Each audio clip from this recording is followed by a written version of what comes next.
ঘটনায় চলে যাচ্ছি। ঘটনাটা খুব রিসেন্টলি ঘটেছে। আমি আগেই বলে রাখি, আমি খুব কৌতূহলী একটি ছেলে। অনেক আগে থেকেই ভূত এফএম শুনি। যখন বাংলাদেশে গ্রামের বাড়িতে থাকতাম তখন অ্যান্টেনা বানিয়ে ভূত এফএম শুনতাম। আমি জানুয়ারি 2 তারিখ 2018-তে কানাডায় পড়তে আসি। আমি ব্রিটিশ কলম্বিয়া স্টেটের একটা শহরে থাকি। এখানে এসে বাসা না পেয়ে অনেক পুরাতন একটা মোটেলে উঠেছি 4 মাসের চুক্তিতে। মোটেলটা এতই পুরনো, এখানকার সব থেকে পুরনো বলে সবাই জানে। সাধারণত কেউ পার্মানেন্টলি এখানে থাকে না। ভ্রমণ করতে এসে কেউ দিন কয়েকের জন্য এখানে ওঠে। তো ঘটনার প্রথম দিন আমি আমার মিস হয়ে যাওয়া ভূত এফএম ইউটিউব থেকে শুনছিলাম। যখন রাত প্রায় 2:30 বাজে, আমি রাত জাগতাম, কেননা আমার এখানে রাত হলে বাংলাদেশে দিন, তাই সবসময় মেনটেন করে আমি আমার গার্লফ্রেন্ডের সাথে কথা বলতাম। তো যখন ভূত এফএম শুনছিলাম তখন আমি ফিল করছিলাম আমার কিচেনে কেউ একজন আছে। এভাবে কিছুক্ষণ চুপচাপ ফিল করলাম আর একটু ভয় পেতে লাগলাম। পরে ভাবলাম ভয়ের ঘটনা শুনছি তাই হয়তো হ্যালোসিনেশন হচ্ছে, কিন্তু কিছুক্ষণ পর তাতে আমার ধারণা ভেঙে গেল। আমি দেখলাম কিচেনের ইলেকট্রিক যে চুলা আছে সেটি অন আছে এবং লাল লাইটটা জ্বলছে। আমি কিন্তু চুলা সেদিন অন করিনি, কেননা আমি সেদিন রান্না করিনি। আমি রুমে আসতেও পারছি না।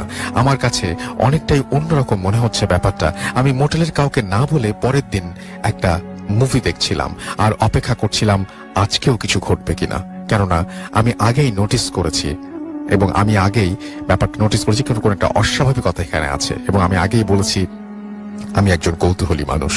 ঠিক পরের রাতে আমি শুয়ে অপেক্ষা করছিলাম, সেদিনও একই ঘটনা ঘটলো, কিচেনের চুলা অন করা। আর সেদিন যা দেখলাম তা আমি আর কখনোই দেখতে চাই না। আমি দেখলাম কেউ একজন সাদা জুব্বা পরে আমার কিচেনে রান্না করছে।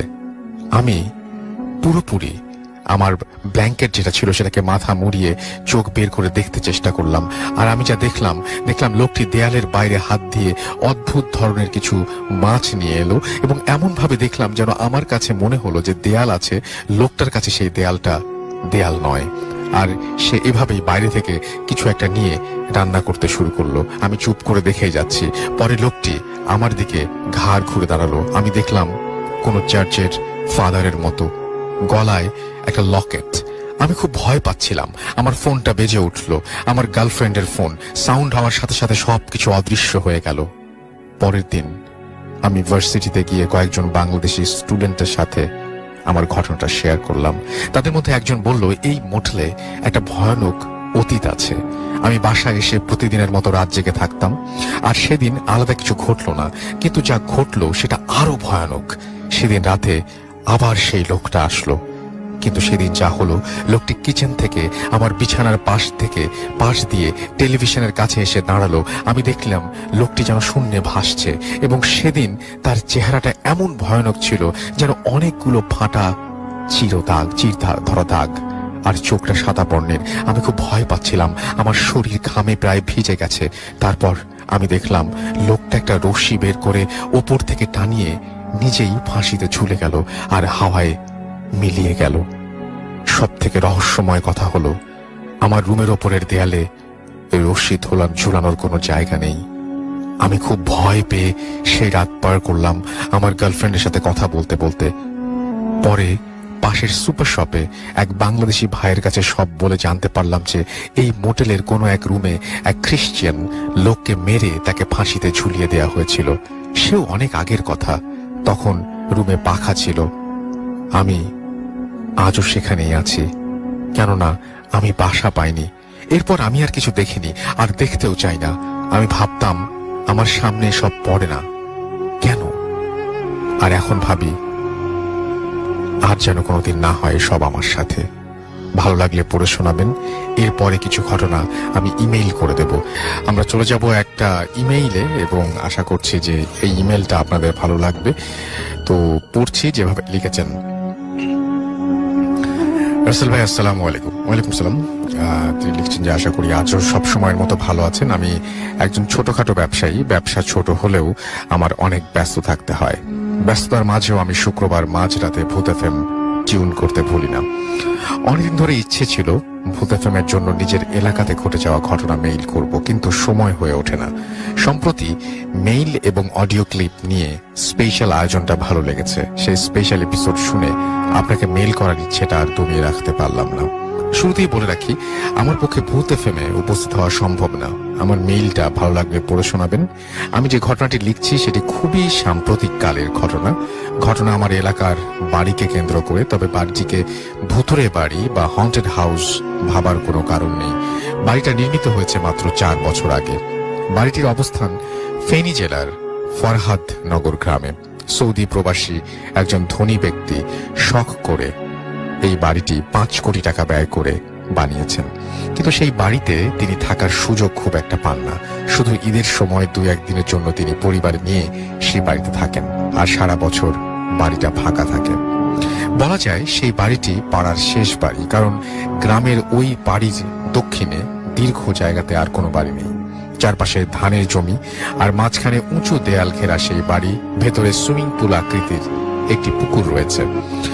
বাড়ি রক্ষণাবেক্ষণের জন্য পাশের গ্রামের একজন অবসরপ্রাপ্ত পুলিশকে দারোয়ান হিসেবে দায়িত্ব দেওয়া হয়েছে। বাড়ির মালিকের অনুপস্থিতিতে মূল সেই দারোয়ান বা কেয়ারটেকার ছিল সর্বেসর্বা। তিনি নিজের মতো করে বাড়িটিকে সাজিয়ে গুছিয়ে রাখতেন।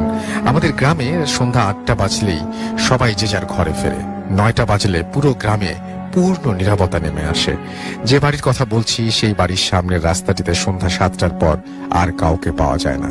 এমন নীরব পরিবেশে থেকেও বাড়িটিকে আমাদের কাছে কখনোই ভুতুরে বাড়ি মনে হতো না, কারণ বাড়ির সিংহ দরজায় অনেক সুদৃশ্য বৈদ্যুতিক বাতির আলো চলে, যে আলোয় বাড়ির ভেতরের বাইরটা আলোকিত হয়ে থাকতো। কিন্তু বাড়ির দারোয়ান তার মুখে এমন একটি রহস্যময় বর্ণনা বা ঘটনা আমরা শুনেছি, যা শোনার পরে দিনের বেলাতেও এখন বাড়িটিকে দেখলে ভয় লাগে। দারোয়ান বললেন, ঘটনা শুরু হয়েছিল গত বছরের গ্রীষ্মের এক সন্ধ্যাবেলা।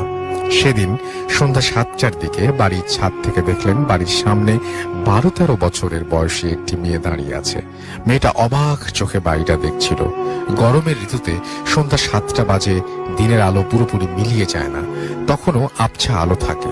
সেই আবছা আলোতে দারোয়ান মেয়েটির চেহারা স্পষ্ট দেখতে পাচ্ছিলেন। মেয়েটার গায়ের রং ছিল নিকষ কালো বর্ণের।